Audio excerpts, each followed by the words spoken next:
Love what you do and do what you love. Don't listen to anyone who tells you not to do it. You do what you want, what you love. In imagination should be the center of your life. Ray Bradbury. Singing anthems transports me to those countries, and I love the feel and respect of each anthem. I visualize myself as a part of their tradition and culture. This is how I felt when I started learning national anthems back in 2014. Good afternoon. My name is Yathaarth Murthy, a 14-year-old Bangalorean studying in the ninth grade at Vidyashok Academy. And I call myself an anthemologist, a person who sings and studies anthems in depth. My journey as an anthemologist started when I was just 9 years old, and my music teacher introduced me to anthems to be played on the keyboard. And from the time go, I fell in love with anthems. But as my teacher could not help me beyond four anthems, Wikipedia and YouTube became my teachers.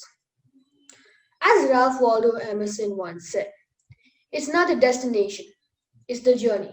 And when you love what you're doing, the journey becomes fun and easy. And lo, I entered the Limca Book of Records twice for being the only individual to sing the most number of national anthems. I have been invited by embassies to sing their national anthems at diplomatic events. Felicitations, awards, and being invited as a chief guest started to follow. Being amongst many dignitaries and officials were truly humbling moments.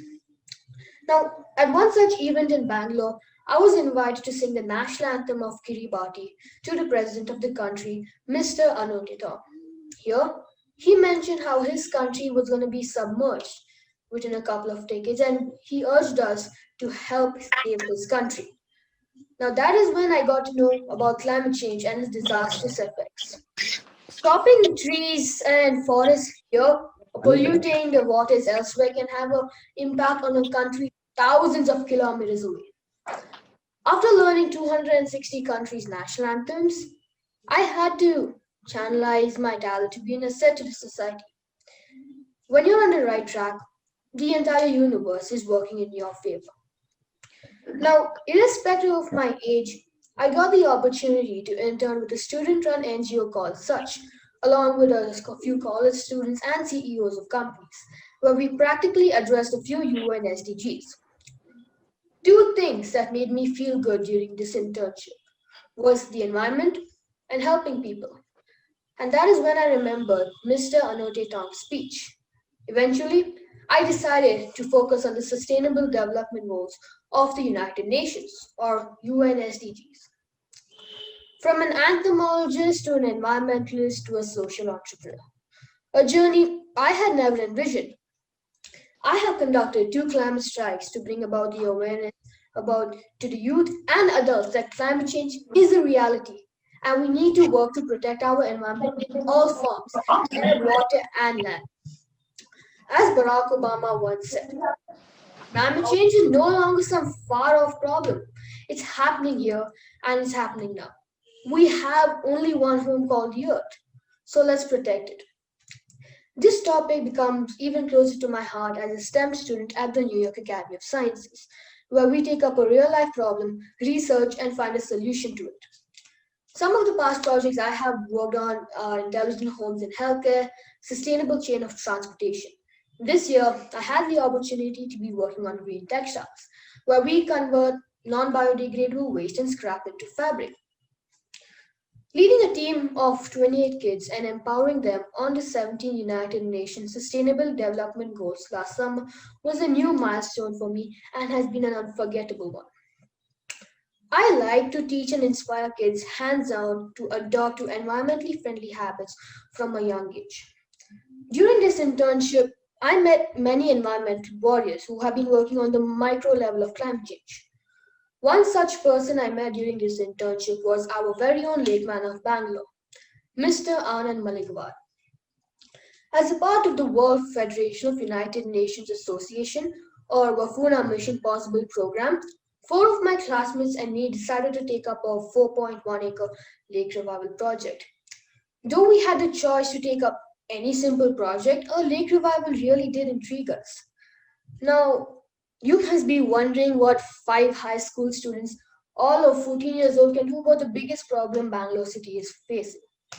Yes, questions were raised and this made us doubt ourselves. But Mr. Anand, he believed in us and took us under his wings. It was a challenge we took up as a team, and I must say, it has been one of the best learning experiences. From deciding the lake, which is the Mane Lake near Banargata, to budgeting the project to brainstorming how to collect 10 lakh rupees was a real life problem we were facing. Fuel a team, trainers, and how to collect 10 lakh rupees. And eventually, collecting 2 lakh rupees became each of our responsibilities. Now, that was just the beginning of a long drawn journey. We had to call up our family members and friends of our parents and explain to them about our project and convince them to donate generously. Again, not an easy task. In due course, one of our team members backed out of pitching in for the project. And this is when we were left short of 2 lakh rupees. This is when our mentor, Mr. Anand, swooped in and reworked on the plan of the lake, and we started looking for resources at the lake side to compensate for the shortage. And the four of us, we decided to work extra hard and collect more than our share of money. In the end, we were able to successfully raise 8.27 lakh rupees in just 1 month. We partnered with Rotary Bangalore in Ranagar to be the wallet, and all our funds were diverted to them. Our lake revival project was initiated on December 5th, 2019, and the target was to complete the project before 10th January, as we had to submit our reports and presentation 1 week before our departure to New York City, where we were representing a project at the United Nations headquarters. Work was going on in full fledged through the week under the supervision of Mr. Anand.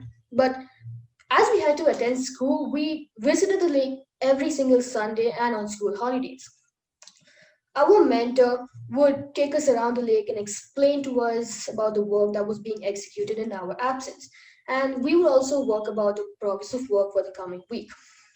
We would have a traditional village lunch prepared by the caretaker, and we would eat the healthy and organic food prepared with vegetables grown on the farm. We had our share of fun too. We would climb trees, enjoy the sunset before heading home, looking forward to our next visit. There were many firsts to this project. We were able to complete the lake revival on 30th December in a record time of 25 days. Lake revival was completed by 5 teenagers for the very first time. A 4.1-acre lake was revived in just a small budget of 8.27 lakh rupees. It was the first time a Wafuna project of that magnitude was completed even before its final presentation in New York City. It was the first time in the history of our school students had taken up a project of that magnitude. It was the first time Fuel Dream set a target of 2 lakh rupees for each volunteer. And it was the first time Mr. Suresh Kumar, our higher education minister, invited us to his office after reading about us in local newspapers. As they say, hard work always pays. We had the opportunity of presenting our project to Mr. Sairath Burden, the ambassador of India to the United Nations, at his office in New York. On short notice, he agreed to meet our team, and he spent more than an hour understanding the project, and he even posted about us on his social media. Our parents played a crucial role in this lake revival project. Mane Lake is approximately 1.5 hour drive from our homes, and they would ferry us every single time we had to visit the lake. Tell me and I forget. Teach me and I remember. Involve me and I learn. Benjamin Franklin. March 2020 shook the world, or should I say, brought the world to a standstill. A lockdown was imposed all around the world. There were mixed emotions, and we were all adjusting to the new normal. But our frontline workers, like the doctors, the police force, the powder kamikazes, were working non-stop, putting their own lives at risk. This is when I got the idea to start WhatsApp Tambola Housey for a Cause, which had two benefits. This way, people at home would have some form of entertainment. Secondly, small proceeds of the amount used were for COVID 19 relief and those in need. Some of the social causes I use the amount collected were donated juice and biscuits to our police force as a gesture of thank you for the selfless work they have been doing. I then donated 3,500 rupees to the Innovate Club of Bangalore Blossoms for buying groceries to families in need, providing masks to the city police force, and menstrual cups for our city women police personnel. This is all an initiative of Innovate Bangalore Blossoms. Lastly, I donated 8,000 rupees to the Ruhiru Rehabilitation Center in Kenya, which houses 64 homeless and orphan children. We may all be having problems, but that should not stop us from making others happy and bringing a smile to their face. Remember, you are never too young to start an empire and never too old to chase your dreams.